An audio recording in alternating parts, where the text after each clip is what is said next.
Career নিয়ে হতাশা আসাটা খুব স্বাভাবিক, কারণ আমরা সবাই আমাদের পরিশ্রমের দ্রুত ফলাফল দেখতে চাই। গন্তব্য এখনো বাকি, হার না মানার গল্প। প্রিয় বন্ধু, আমি জানি আজ আপনার চারপাশটা হয়তো একটু অন্ধকার দেখাচ্ছে। হয়তো ভাবছেন, এত পরিশ্রমের পরও কেন আমি পিছিয়ে আছি, বা সবাই এগিয়ে গেল, আমি কেন এখনো এক জায়গায় দাঁড়িয়ে।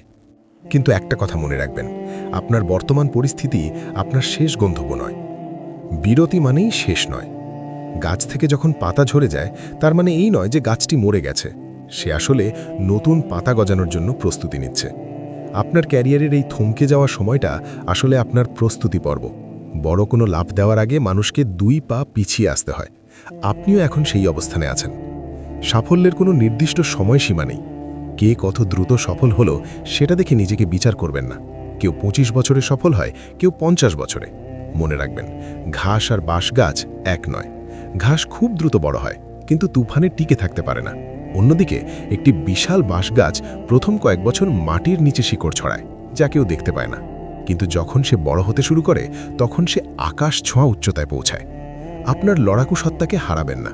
ব্যর্থতা আপনাকে সংজ্ঞায়িত করে না, বরং ব্যর্থতার পর আপনি কিভাবে ঘুরে দাঁড়াচ্ছেন সেটাই আপনার আসল পরিচয়। সাফল্য মানেই শেষ নয়, আর ব্যর্থতা মানেই মৃত্যু নয়। আসল হলো এগিয়ে যাওয়ার সাহস ধরে রাখা। Winston Churchill. ছোট পদক্ষেপের গুরুত্ব। আজই আকাশ ছুঁয়ে ফেলার দরকার নেই, শুধু আজকের দিনটা পার করুন। ছোট ছোট কাজগুলো ঠিকমতো শেষ করুন, নিজের স্কিল বা দক্ষতা বাড়ানোর উপর নজর দিন। মনে রাখবেন, একদিনের বড় সাফল্যের চেয়ে প্রতিদিনের ছোট উন্নতি অনেক বেশি শক্তিশালী। নিজেকে বলুন, আমি হয়তো এখন যেখানে থাকতে চেয়েছিলাম সেখানে নেই, কিন্তু গতকাল যেখানে ছিলাম তার চেয়ে অনেক এগিয়ে এসেছি। হতাশাকে আপনার দেয়াল হতে দেবেন না, একে আপনার সিঁড়ি বানান। আপনি পারবেন, কারণ আপনার ভেতরে সেই সম্ভাবনা এখনও জীবন্ত। একটু দম নিন, তারপর আবার শুরু করুন। পৃথিবী আপনার গল্পের সফল সমাপ্তি দেখার অপেক্ষায় আছে।